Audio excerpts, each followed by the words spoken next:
Good afternoon. Aigi Mingna Chanchi Kaine. Ngasi ay po sumana batang bibibise. Thank you so much.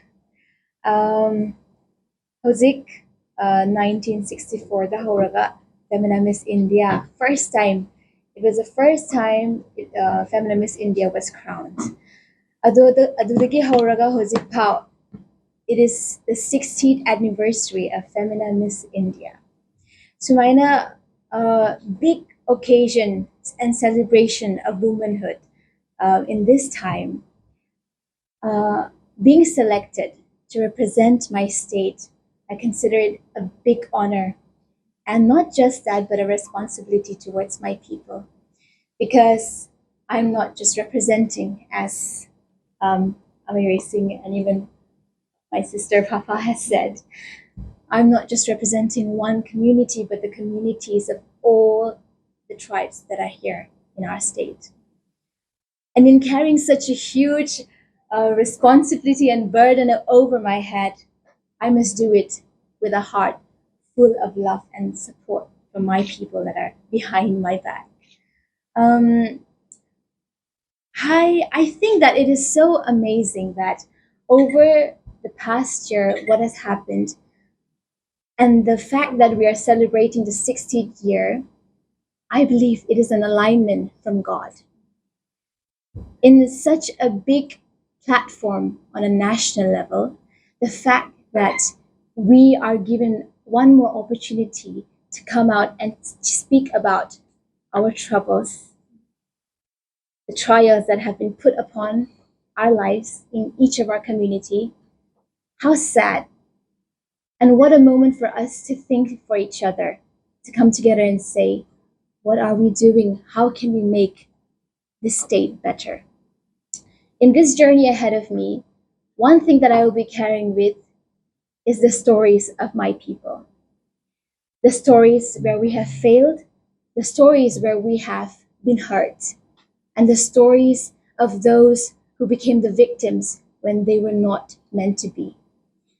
I stand on this national platform carrying each and every one of them, from the young, from the youths, to the women, to the men who have lost their lives.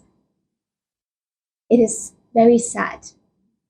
But despite the sadness, we must remember that we cannot live in the sadness that we experience.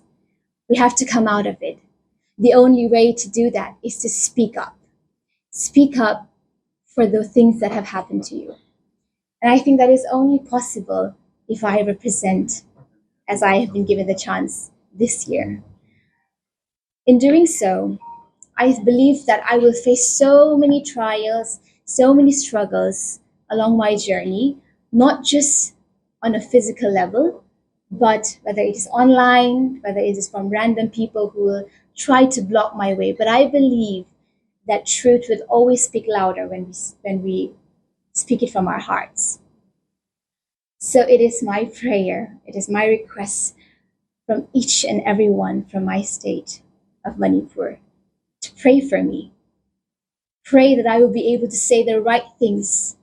Pray that I will be able to speak your hearts, the pains that you have experienced, and also the fellowship that you have made, even in the most difficult moments. It is funny when I think about silence. Silence is something we have experienced as a state, I believe, over the past year up till now. But we must remember that at times, silence speaks louder.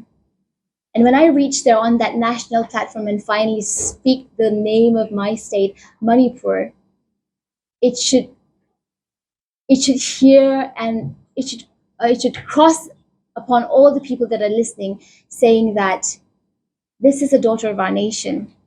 We must recognize, we must acknowledge that things have happened, yet we must always come back and remember that we always can be better, and we must always strive for a better future, not just for the present, but for the children that are waiting for their dreams to be fulfilled and at present now are forgotten.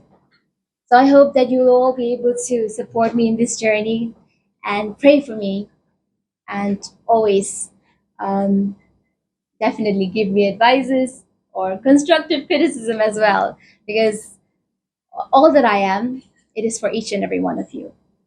Thank you.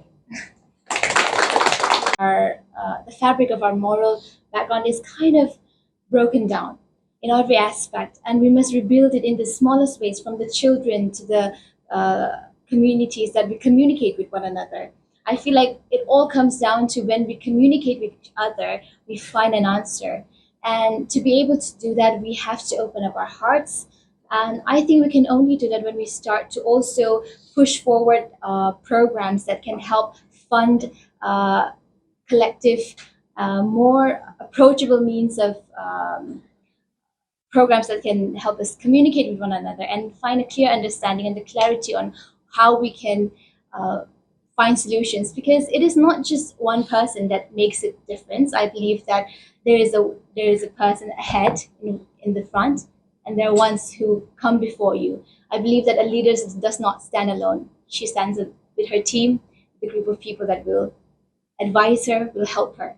So I stand holding that sash of Manipur to represent each of them. So yes, hopefully in that 30 way. finalists will participate from 29 states, no? Yes. So you are the only one that come from a state which is facing a crisis. What do you think about this?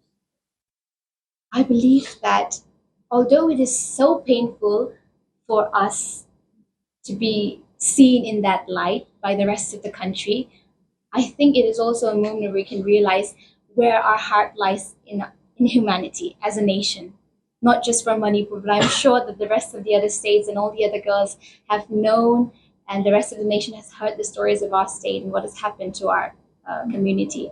So, in knowing that, I hope that they will be able to open up their hearts, their minds, and being accepting, not just ending there with acceptance, but doing something for each other, because I know that our nation is something where we have always taught our children to be united despite our diversity.